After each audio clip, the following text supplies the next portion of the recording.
Welcome to the case study on Listen and Learn during a negotiation. Juan recently interviewed for a job at a large and prestigious investment firm. Today he was asked to meet again with the interview team.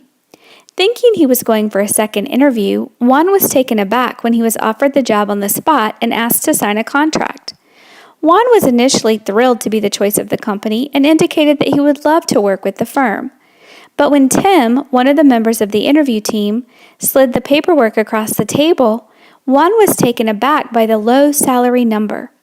When Juan questioned the number, asking if this could be correct, Tim assured him that although it was a bit low, he would likely be able to move up to a higher salary range soon.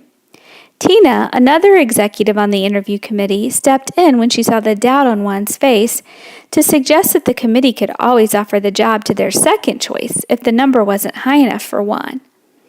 What should Juan do? Do you recognize any dirty tricks here? Stop the video and restart when you have some ideas for how Juan should move forward.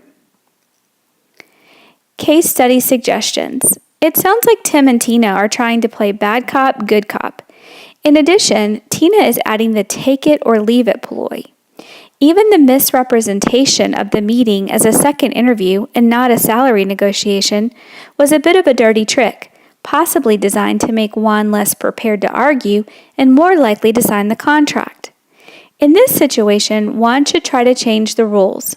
Juan should point out that the situation is a difficult one, leaving out any mention of the parties using dirty tricks, and should ask if it might be possible to meet at another time to negotiate the employment contract. If the interview team is unwilling to meet at a later date, Juan may be able to get them to agree to give him a few moments to look over the contract privately before coming back to give them his answer. Even though this would not be the ideal situation, walking away from the table, even for a brief period, would allow Juan to collect his thoughts and develop a BATNA. It may be that Juan's BATNA is to walk away. Even if the company would be willing to negotiate a higher salary, Juan will need to consider whether he wants to work with a company that uses dirty tricks this way. If the team is willing to meet with Juan at a later date, Juan will have to have more time to present the team with some comparable salaries for the position and to remind them of the benefits he would bring to the company.